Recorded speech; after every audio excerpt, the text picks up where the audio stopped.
रखेंगे 5 मिनट के अंदर। आज किसान बिल के विरोध में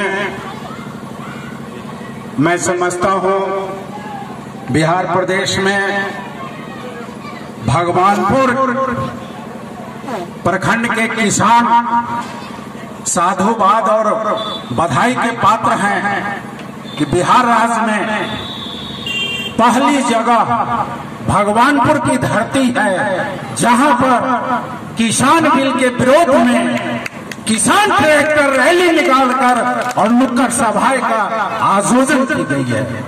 मैं दोस्तों अध्यक्ष जी से प्रतिबंध है, राजनीति पर बात नहीं होनी चाहिए, लेकिन सभी का जड़ राजनीति है। एक अंग्रेज वो थे जो ईस्ट इंडिया कंपनी के नाम से भारत में बिजनेस करने के लिए प्रवेश किया और धीरे धीरे इंग्लैंड की महारानी भारत की महारानी बन गई। वही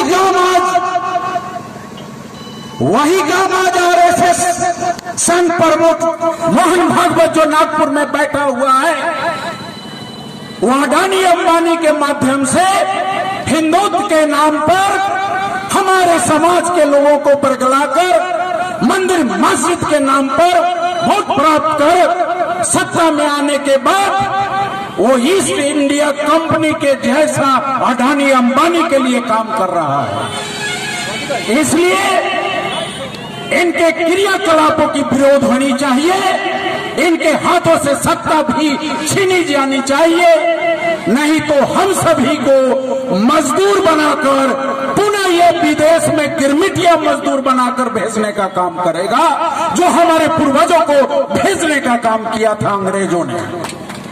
इसलिए मैं युवा साथियों से आग्रह करना चाहता हूं और कहना चाहता हूं कि जब 1990 में बीपी सिंह ने पिछड़ों के लिए आरक्षण लागू किया था, तो यही आरएसएस दूसरे के लाशों को रोड पर रखकर जलाकर आत्मदाह करके नाटक करके बीपी सिंह की सत्ता को हटाने का काम किया था। आज ये मोदी सरकार 10% सवर्णों को आरक्षण देने का काम किया। कहां हम लोग विरोध करने गए? सरकार हो, तुम्हारे पास जगह है, तुम्हारे पास दौलत है, तो 100% आरक्षण दे दो, लेकिन यह दलित पिछड़ा राजनीति करने वाला सामाजिक न्याय के लोग विरोध नहीं करेंगे, क्योंकि वो भी हमारे जैसे लोग हैं, सवर्ण में भी गरीब हैं, समर में भी अमीर है, पिछड़ों में भी गरीब और अमीर है। इसलिए हम लोग विरोध नहीं किया। लेकिन दुख तब मुझे होने लगा, आप लोग जान लीजिए, 2 महीना पहले ईपीएससी की परीक्षा होनी थी। ईपीएससी की परीक्षा यह मोदी सरकार नहीं कराकर आरएसएस संघ के पुत्र और पुत्रियों को 89 कलेक्टर डायरेक्ट बना दिया गया। क्यों नहीं विरोध हो रहा है? आप हमारे बच्चे दिल्ली में कोचिंग करते हैं, लाखों खर्च होता है।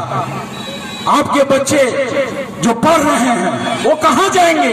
ये सीधे कॉलेजियम सिस्टम के अनुसार ये आईएएस कलेक्टर भी सीधे बनाने का काम किया है, जो बिना परीक्षा का ये 2 महीना पहले रिजल्ट दिया है 89 का, जिसमें लोकसभा अध्यक्ष जो है वो अपनी पुत्री को बिना परीक्षा का आईएएस बना दिया, कलेक्टर बना दिया।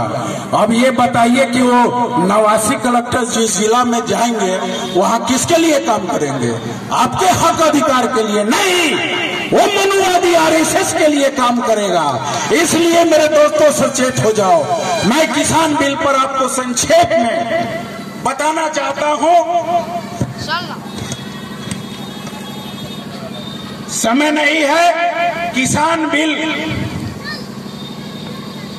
इस कानून से पहले दावा किया जाता है कि इस कानून से किसानों को आजादी मिलेगी, लेकिन जब किसानों को कंपनी से लिखित करार हो जाता है तो उन्हें वही फसल लगानी है जो करार में शामिल है। चाहे परिस्थिति बदल भी जाए, कीमत बाजार में बढ़ भी जाए, तो किसानों को वही दाम मिलेगा जिस पर कंपनी से करार हुआ है। हिंदुस्तान की खेती आज भी मुख्यतः मानसून पर निर्भर है। यदि मानसून कमजोर हुआ तो उपज कम होगी, फसल का दाम बाजार में बढ़ जाएगी, किंतु करार में एग्रीमेंट में जो दाम तय होगा वही मिलेगा। साथ ही खेती के लिए जो सेवा कंपनी देगी उसका भी भुगतान कृषक को, किसान को करना होगा। इस प्रकार ना तो फसल लगाने की आजादी, ना ही बेचने की आजादी, फसल के कीमत की कमी और लागत का नुकसान तो हुआ ही, कंपनी द्वारा लगाए गए लागत भी वापस चुकाना पड़ेगा। यह मूल बात है मेरे दोस्तों।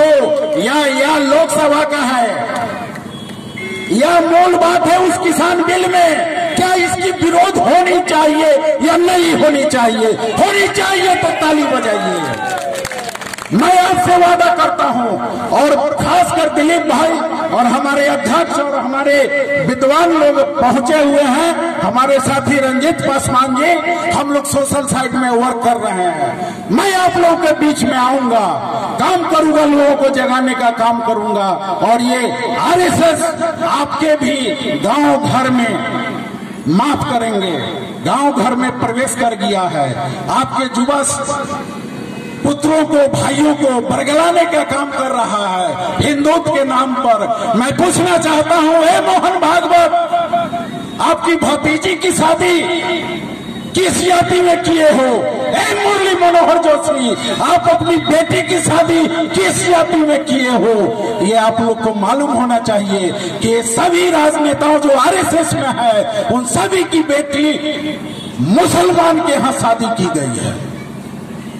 और हिंदू मुस्लिम को हम आपके बीच में लड़ाने का काम ये आरएसएस वाले कर रहे हैं। इससे भी सचेत होना है।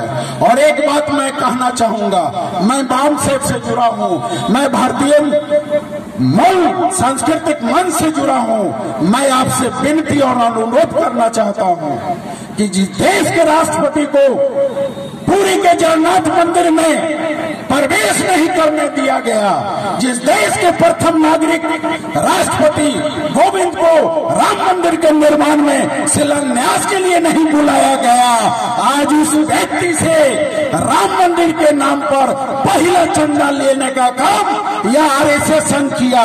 क्यों किया? इसलिए कि हिंदुस्तान के दलित पिछड़ा जिसकी आबादी 85% है, वो 100 रुपया देगा तो अरबों खरब रुपया जमा हो जाएगा। मैं आपको बताना चाहता हूं, और हमारे भाजपा के भी लोग होंगे, उनसे पूछना चाहता हूं कि जब एक ईंट 1 रुपया का चंदा हुआ था, उसमें से 14 करोड़ रुपया का घपला कौन किया? भारतीय विद्यार्थी परिषद ने किया, भाजपा वालों ने किया। ये है, इसलिए मैं आप लोगों से भी आग्रह करूंगा कि अगर मंदिर बनानी है तो सरकार आपकी है, बजट लाओ, मंदिर बनाओ, फिर दोहन के जनता को चंदा के नाम पर। इसलिए चंदा भी बंद कीजिए, चंदा भी देने का काम नहीं कीजिए, नहीं तो जो चंदा आप देने जा रहे हैं उसी चंदा से आपका शोषण होने जा रहा है। मैं इन्हीं चंद शब्दों के साथ आपको पुनः एक बार कहता हूं, चिंता है स्वत कोई और तू, त्याग तब से काम ले, यह पाप है, पुण्य है बिछिन कर देना उसे, बढ़ रहा तेरी तरफ जो हाथ है। जय हिंद, जय भारत, अम्बेडकर जी अमर रहे।